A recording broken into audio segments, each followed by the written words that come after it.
Aloha, I'm Carolyn Tanaka, and welcome to Virtual Live at the Legislature. In an unprecedented move back in March, the legislature recessed because of COVID-19 and the governor's order to shelter in place.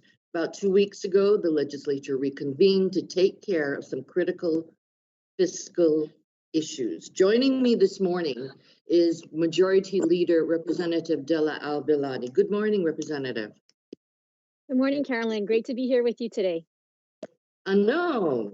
It's always great to be with you, us two girls, just together, with an audience out in Olelo land. But let's talk about what we were doing, what the legislature did about a few days ago, and what the goal was. Did we accomplish what we set out to do?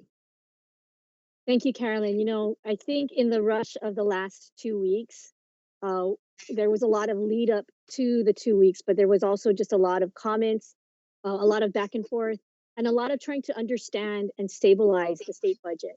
I cannot emphasize how important that process is. It really was a coordinated effort between the House, the Senate, and the governor, even though at times there were moments of perhaps friction. At the end of the day, we are in the period of stabilization. It correlates with the governor's plans. It's about providing immediate relief and stabilizing the budget. We are not quite yet out of that situation. Let me provide you some context, Carolyn. It's easy to forget because things seem to be moving along, but really we have a community and economy that is shuttered. We since March, we've had 20,000 new Medicaid applications. From March to April, we saw over 7,000 SNAP beneficiaries approved. And then in the unemployment, of course, we've seen over 200,000 claims made. So we know that there's a lot of hurt out there. Those are all programs that are state programs that we require lots of money. So what we did in part was to come in, stabilize the budget. People have criticized the legislature for locking up the money. But let me tell you, Carolyn, there's a lot of money that is going both to the legislature through the CARES funds, but also to all the agencies. So one of the things we did, and it's our role as a legislature for the long-term stabilization of all of these major funds, like Medicaid, like SNAP, like unemployment. So one of the things that we did was we really looked at what we needed to do with the state budget, and we cut the vacancies to provide for the budget shortfall. We allocated monies to where we needed them. We would need them in the immediate term. So for example, in let me get it right, Senate Bill 75, we made sure that we allocated funds from the CARES money to HIEMA in the amount of $40 million. We also made sure that funds were allocated from the federal funds coming down towards the Department of Health to be able to do the screening and the testing and the thermal screening that's going to be needed. Some of that money went to the Department of Transportation, which will be responsible for the thermal screening. But another part of that money also went towards the Department of Health for contact tracing and bringing that program up. So that's the stabilization part. We are planning to go back in June because we don't know what the full revenue picture looks like right now. We don't know what the full revenue landscape looks like. There's also the outside chance that the federal funding will be also more federal funding will be coming down. So really, we took this opportunity to stabilize the budget, to make sure the essential services that were needed were funded and can be funded through now in June. And then we're going to come back and look and reassess. And I think that's the responsible thing to do. Now, there have been calls from other members, from the public, for us to have done more, to have given out money freely to the unemployed, to give out money freely towards more food relief. Well, we did that, but we did that in a way that really respected home rule. Part of the funding that we did was to give counties funding, and that was in the amounts of millions of dollars. And we're starting to see the counties roll that out now in terms of food relief, rental assistance, small business assistance. And you know what? That's really for the counties to do because they are much closer to the communities and they can disperse that money much more quickly. We're talking about in the realm of $200 million is going out for immediate relief. So understanding what our role as a legislature to really look long-term, stabilize the budget. One of the things we also learned from the last recession was the importance not to furlough. and the importance of making sure that we had shovel-ready projects, really shovel-ready projects ready to go. So again, some of the more long-term things we did was to ensure that vacancies were not going to be, that we could use the vacancy fundings. We're going to come back and we're going to look at what vacancies we might need to open up to ensure that we're not furloughing anybody inadvertently. That's the long-term goal. And then the other long-term goal has been the CIP funding. We allocated over $5 billion for CIP because we know that it's going to be those kinds of long-term state investments that are going to, one, provide us the things that we need into the future, but also two, provide us jobs. So those are the things that we did as a legislature. Again, we're being criticized widely out of our circles, but I think that we've done the responsible thing, and we're going to be coming back in June to, again, continue to look at how do we stabilize our revenue picture while also planning for the future. That was a lot. Yes, I mean, you answered all my questions, so, I'll just go. No, no, but I'd like to, can we? No, there is a lot. There is a lot to absorb there. But the thing I want to emphasize, and I wish that we would look at it in our state, the state takes care of things like education, hospitals, and all those things. And I believe you mentioned the other responsibilities that we have to take care of as far as the budget goes. And so I don't think people kind of understood what all your responsibilities involved. Would that be a correct assessment? I think that it is confusing. One of the things that I think we're learning from this pandemic is kind of where all our roles are and how best we can coordinate that. And I think that's what I really like about the approach that the House is taking. In the House Select Committee, we're looking at these large areas that we have to move forward in. It's going to take us understanding what the funding mechanisms are from the public side, but it's also going to take us to understand how we need to partner with others in the future. And yes, those big areas like education, healthcare, those are all in the main responsibility areas of the state. And so those are the things that we're keeping our eye on. Let me talk a little bit about education. Another reason why it's going to be important to come back in June. There was a huge amount of money that was just given to the Department of Education and bypassed the legislature and the governor in the tune of about $43 million. There's a lot of questions about how is that money going to be spent to ensure that our schools can open up in August, right? Think of all those teleworking parents out there. We love the fact that we can telework, but it's hard when we also have to take care of children.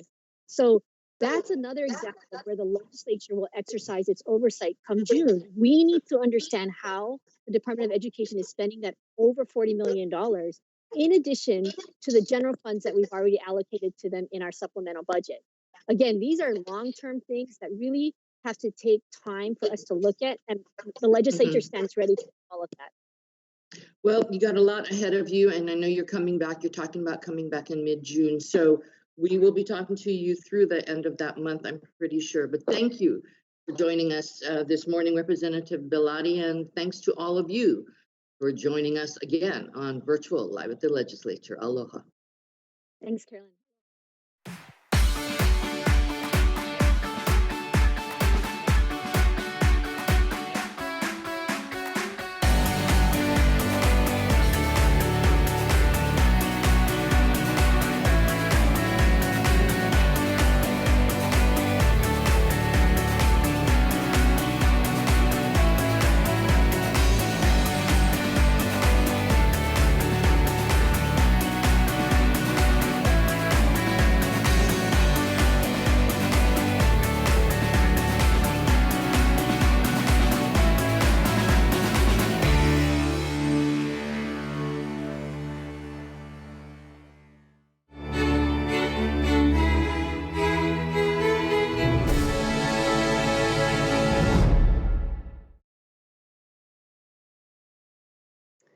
Aloha and welcome back to Live at the Legislature. I'm the Senate's Communications Director, Jesse Broder Van Dyke.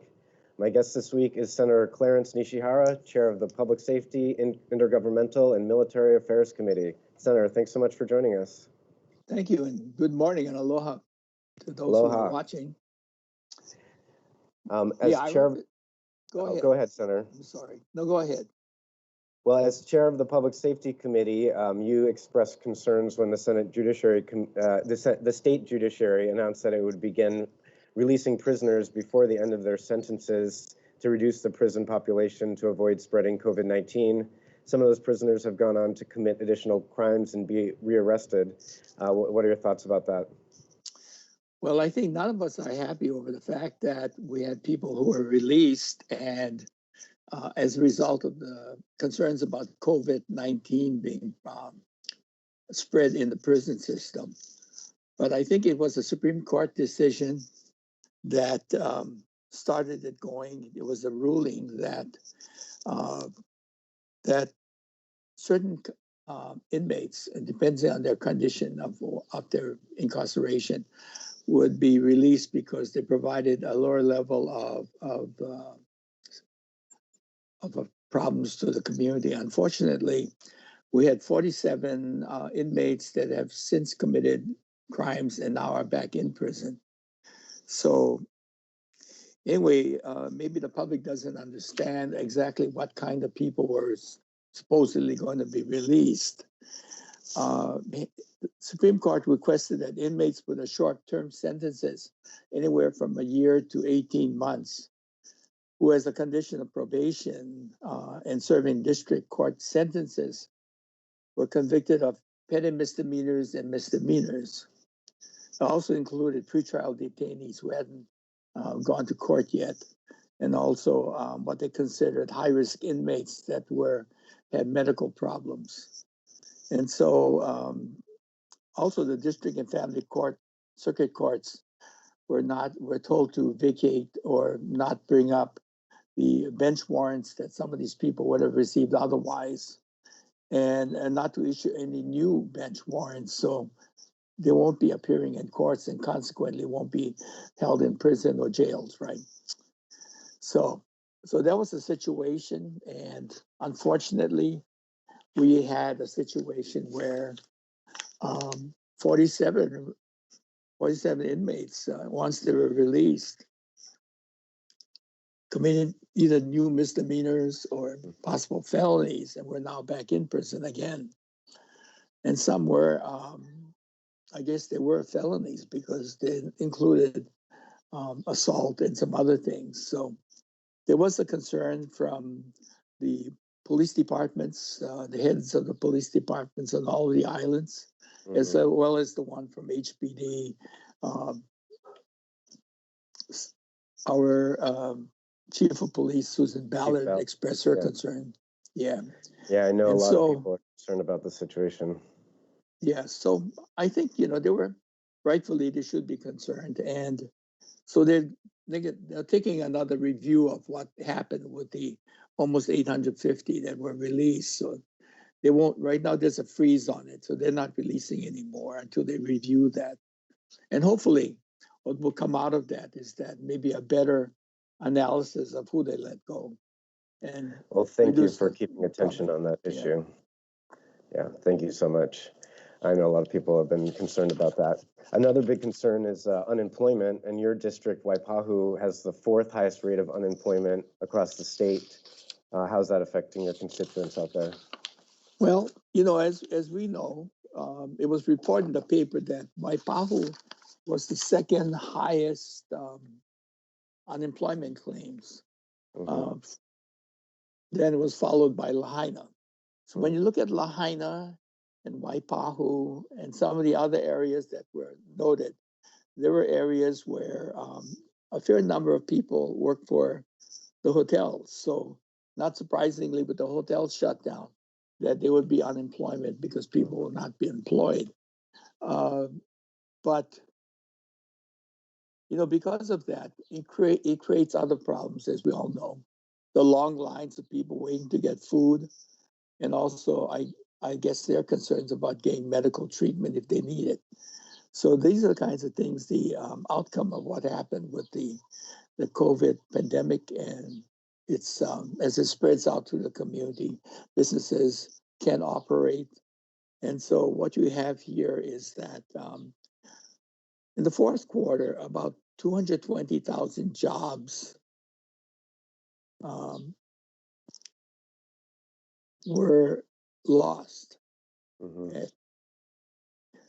UHERO, University of Hawaii Economic Research Organization, which we get a lot of our data from, they're hoping that by the end of the fourth quarter, maybe half of those numbers, 110,000, will be back reemployed.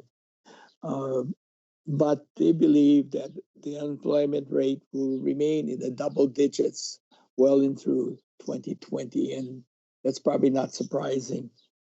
The local firms have a more optimistic outcome would be that if we can take care of the problems of the COVID, which has to do with contact tracing, social isolation, wearing your mask, and other efforts to spread the virus, then those businesses can anticipate when the public feels it's safe for them to go to the restaurants, to go to other businesses, then maybe slowly the economy will start coming back. As we see what happened when they opened up the beaches, there were people who didn't follow those procedures and created new problems. So you can see why on the part from the Department of Health and others, that perhaps if we open up too quickly and we allow these large increases of public, that we may have a resurgence of the virus. And I think that's all of our concerns. Across the nation, they've had states that have opened up their economies quite a bit. Some have allowed businesses to operate. They have allowed large crowds to come, especially at the beaches. And then we have real problems. And they have real problems. Well, and there's been a research in some of those.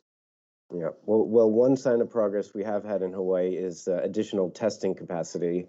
And in the first weeks and months, we learned that a lot of the tests were not accurate. Now we have antibody tests and things like that. You, unfortunately, were one of the people who got a false positive test, but we since learned that it was incorrect and you passed the antibody tests and no one else at the Capitol or none of your family got infected. So I'm so sorry you had to go through that. That must have been difficult. Well, it was because, when you're told that you have it and you have no way of saying otherwise, it's only with the introduction of the antibody test to see if not you had the antibodies in your system as a result of contracting the COVID virus. I had 3 antibody tests done.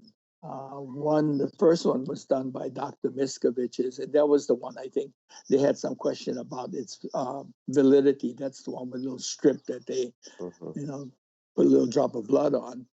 That came back negative. And then I had 2 others done by clinical labs did one, and they collect more blood actually in vials, and that showed negative.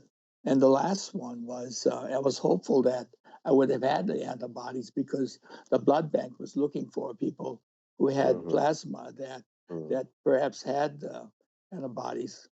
But when they sent it out to Florida to be tested, again, they sent in their sample of blood. It turned also to be negative. So the conclusion of all of that, with 3 negatives, I would assume that I didn't have it. Yeah. Which is well, why I'm so nobody glad else that you're got healthy. it. Yes. I'm glad well, you so didn't get it either. I'm glad you're all healthy. Yes, and But, I'm so sorry you had to go through all that, but I'm so happy that you're okay.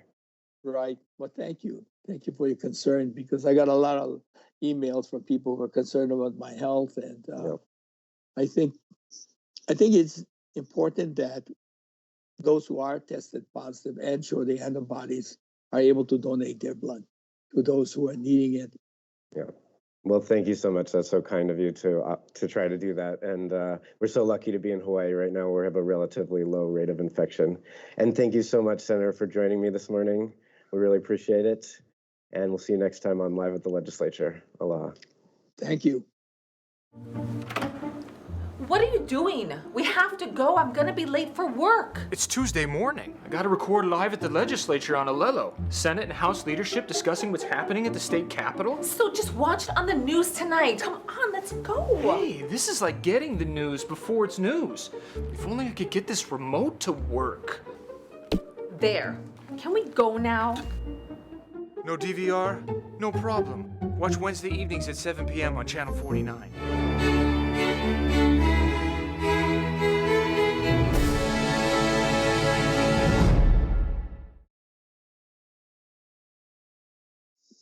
Aloha and welcome back to Live in the Legislature. I'm Kyle Kealoha Lindsay, your host for the Legislative Minority. Joining us this week is Representative Val Okimoto. She's the state representative for House District 36, which encompasses Mililani Malka, Mililani, and Waipio Acres. Rep, good morning. Good morning, Kyle. Thank you for having me again. Yeah, we just came back off of a good Memorial Day weekend. Beaches were open. How did your weekend go, and how did you celebrate? Well, thanks for asking. I wanted to just, give a little moment of remembrance. I recognize that this year Memorial Day was a lot different than it was last year. Last year there was a lot of ceremonies and moments to remember those in the military who have sacrificed their lives to protect our freedoms. And so this year, because of the COVID-19, we didn't have any of those ceremonies, not open to the public or the legislature. So I wanted to just take a moment and just thank the many men and women who have lost their lives sacrificing for our freedoms, but also those who continue to serve. So thank you. We did spend our time at home. As you can see, I have my OPE again with me. Homeschooling has been fun. So I wanted to transition. So that's part of being a legislator / mommy. Life never, stops. Regardless of COVID-19 or school or anything, we continue on. And I wanted to transition to something you hosted last week. You started to have a virtual town hall, and this was something I think our staff had a little bit of a fanboy moment. But can you talk about your live talk story on Facebook? Yeah, we did have, and you were part of the first one. We had mentioned the last time I was on live at the Legislature, we were going to try and do these virtual town hall meetings. Because of COVID-19, I haven't been able to schedule meetings. We had one scheduled for my community, but had to cancel it. So we had Representative Congressman Ed Case, as well as Representative Linda Coit, come on with me the last time talking about small business. And this time, I really wanted to just kind of connect again to the local everyday communities, because I was able to have Kelly Boy de Lima from Capena come on with me, and it was a pleasure. What I really wanted to share was just his aloha. He has just a positive outlook on life, and we talked a lot about the education system, but also how this COVID-19 has impacted his own small business, the business of his group, his family and their band. And so it was a good conversation, and we all were having fanboy moments, because it was like a live concert. We would discuss things and he would play some live music, took some of the requests. One of them was yours, and so thank you for joining in. How did you enjoy it? What did you think? Oh, I mean, it's hard to beat, especially I'm sure for you with the Rep Okimoto remix of Masese at the end. That was hard to beat that. Hard to beat that. Yeah, we were lucky. He indulged us and stayed on a few minutes past our scheduled hour and did that. And I really wanted to just show, and I've said this before, that here in Hawaii we have a special culture, a climate here that I think working together we are going to come out of this in a positive way. And that's what I wanted people to remember. This is hard. We're all struggling through dealing with COVID, but when we look at people like Kelly Boy de Lima, who has taken a positive outlook on this, very optimistic, and just sharing his aloha spirit. That's what I wanted people to remember and connect with. Yeah. So thanks. Yeah, it was a great way to stay connected during this time. And speaking of that, we've all adjusted to this whole COVID situation. So how did Mililani High School had their graduation recently? How did that work out?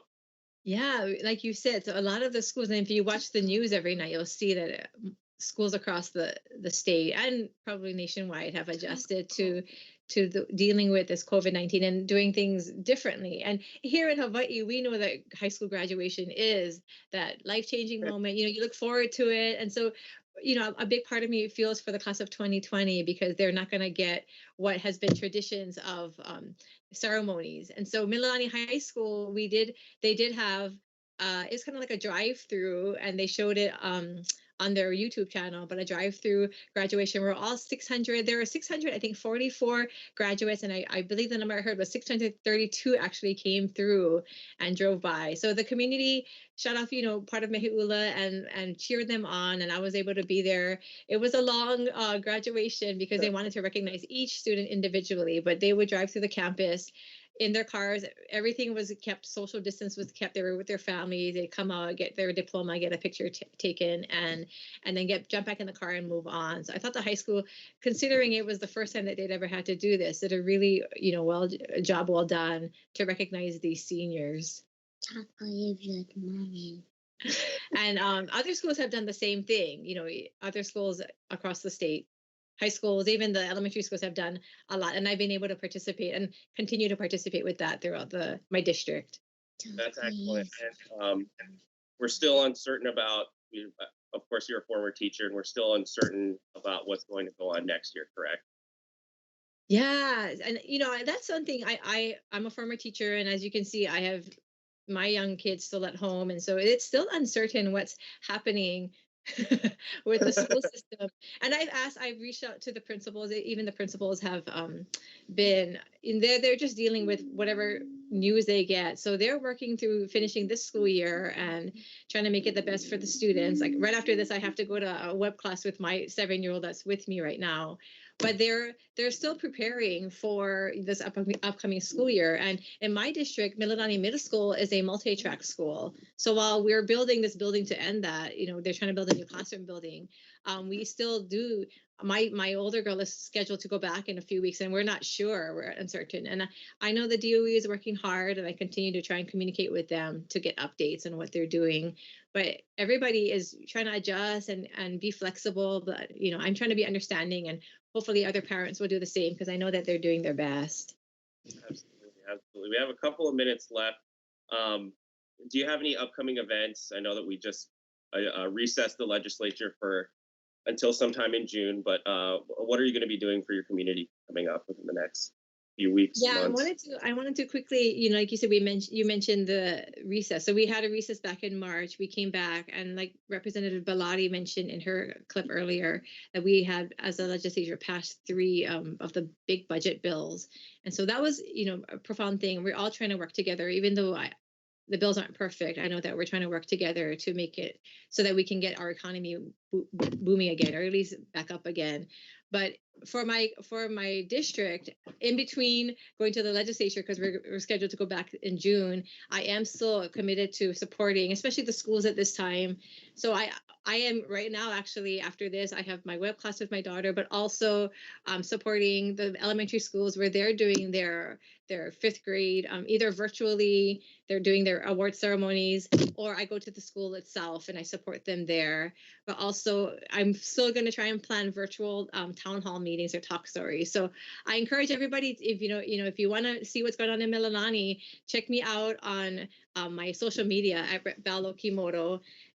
You can also email me at my Capital email, okimoto@capital.hawaii.gov. That's the best way to keep in touch with all of the events that we're having. Absolutely. Rep. Okimoto and her OP, thank you for joining us this morning. Enjoy your virtual class, and we'll see you on next time. Thank you. Thanks for having me again. Thank you. Aloha. Aloha.